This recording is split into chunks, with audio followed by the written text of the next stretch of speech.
Hello, everyone. So glad you're joining us today. Do you remember last time we talked about beauty? We talked about unicorns. We talked about geodes and crystals. We talked about dancing.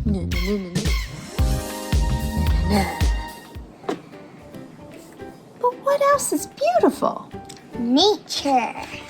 Nature and the world around you.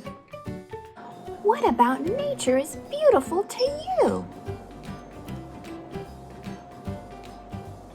What about nature is beautiful to you, Violet? The mountains. I like to go running with my family and go looking for animals. And I like to smell the flowers. Artist explorer Tony Foster makes art about beautiful nature in his Exploring Beauty journey. In this episode, we will talk about Parinacota volcano in Chile. We'll talk about the shape and size of Parinacota, sing a silly song about this beautiful volcano and its twin, Parinacota. Violet will show you how to create your own volcano out of a citrus fruit. We will take a look at Tony Foster's beautiful artwork. In the Exploring Beauty journey, Tony Foster went all over the world making art of beautiful places and things. And he asked his friends, what is most beautiful to you? That reminds me of Tony's friend, Stephen Sparks. Stephen Sparks is a volcanologist. What's a volcanologist? A volcanologist is a person that studies volcanoes. Stephen Sparks told Tony Foster to go paint the most beautiful volcano in the world, Parinacota in Chile. Why did he choose that as the most beautiful volcano?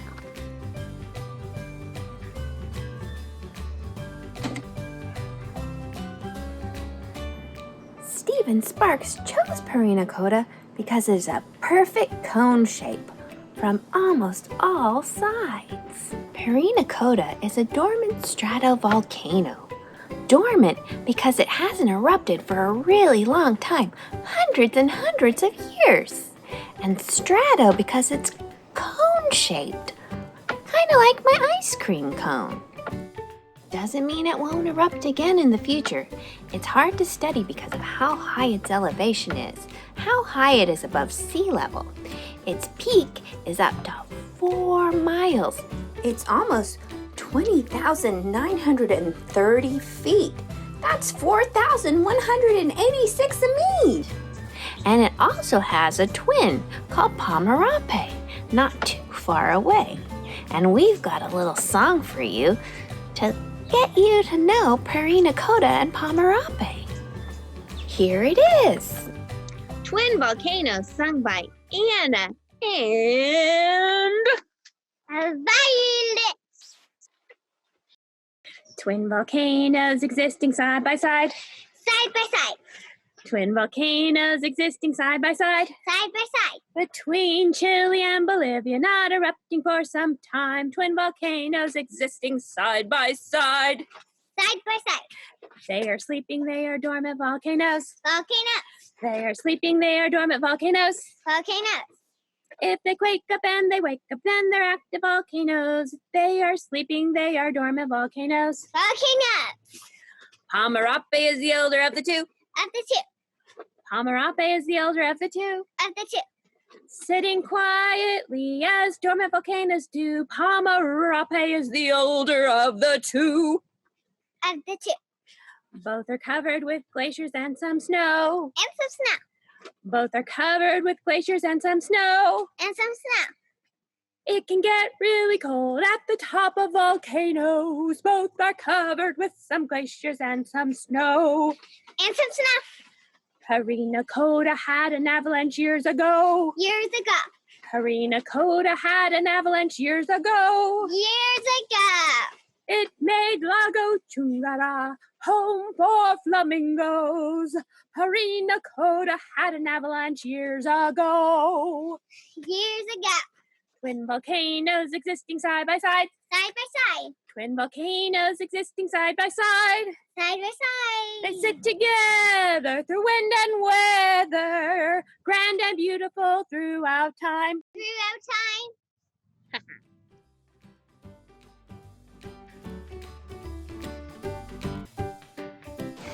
So first, we are gonna make a orange volcano, and we're gonna have to use baking soda and food coloring and an orange, of course. And we're gonna get some extra juice. See? So first, of course, we want to get the juice out.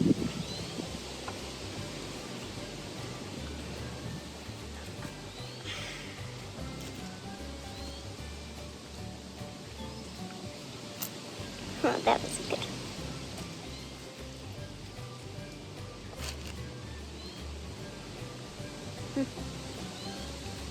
Okay. And then we are gonna put in some of our food coloring. First I would like to use the orange. It goes with orange. And we're gonna use the pink.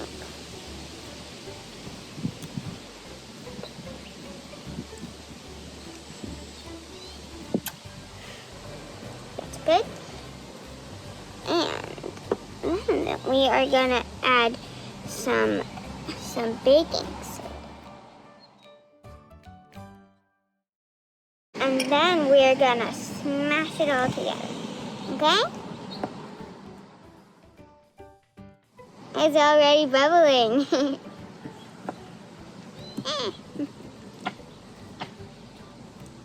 You might want to hold on to it.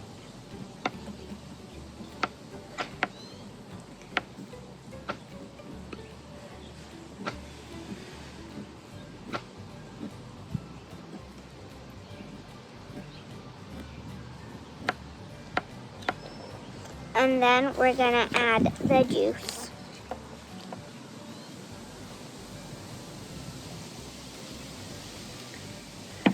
And then let's add some more baking soda. And let's smash it up. Some more. It's overflowed already.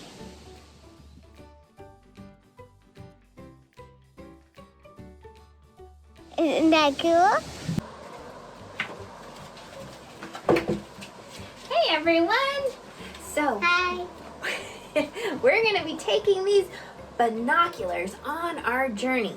You can make these with things that you have at home. You just take 2 cardboard tubes that you glue or tape together. You see?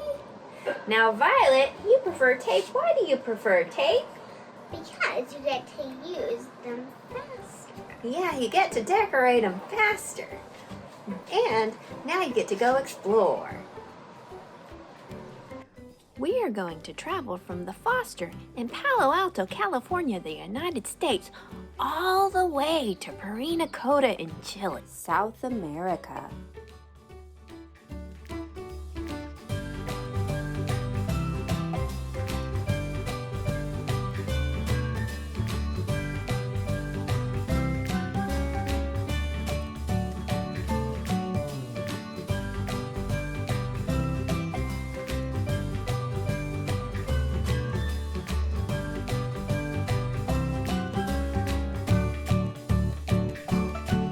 And I are going to use our binoculars, and feel free to use your own to look at an artwork of Tony Foster's. It's called Parinacota Looking Due North Across Lago Chungara, 5 days at 15,400 feet. What do you see in this painting?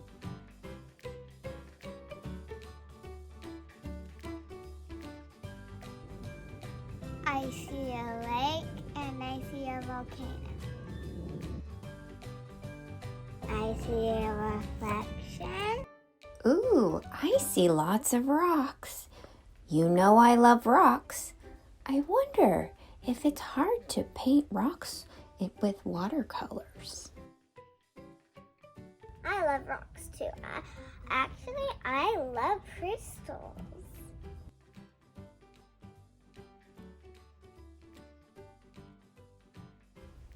I also see some plants.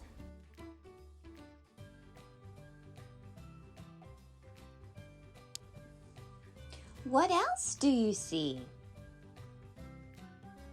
I see pink feathers. The feathers are studies of flamingo feathers that Tony found there. I love flamingos. I used to call them fladingados when I was a baby. So, Violet, I wonder, what makes a flamingo's feathers pink? They're food. You're right, brine shrimp and algae. They start off gray when they hatch, but then they turn pink. You are what you eat. Then I must be a popsicle and cheesy macaroni. Your name is Violet, but you're not a purple popsicle, and you're not cheesy macaroni. Are you guys cheesy macaroni? Parinacota is a word that is combined up of two words from the Aymara language, flamingo and lake. And flamingos make their home at the base of Parinacota. Do you see anything else in this artwork? What are the brown papers at the bottom of the painting? Those are secrets that Tony has sealed into an envelope. Only Tony and some of his friends know what's inside. The way we know that the secret hasn't been read is that the seal has not been broken. Violet, what else do you see? Maps. You're right. He includes maps, a little portion of a map to show you the location of where he's painted. He will often add rocks, dirt, plants and flowers, and studies. The studies are sketches of things that he observes. It might be an animal or a plant, and he'll include that in his painting. He even writes notes directly on the painting. He also includes journal excerpts, and when he's done, at the end of the night, he'll kind of write about his day, and he'll take a little bit of that journal and put it at the bottom of his painting. Is there anything else you notice in this painting? How about you, Violet? There are clouds in the sky. It looks like a stormy sky. It must be very cold. Yeah, I see some snow. And speaking of skies and cold, we're going to be going to another location in Chile. We're going to be going to the Atacama Desert to look at the night sky. That means that we get to see stars. They're so beautiful. Yes, we cannot wait to share the beauty of the night sky with you. See you next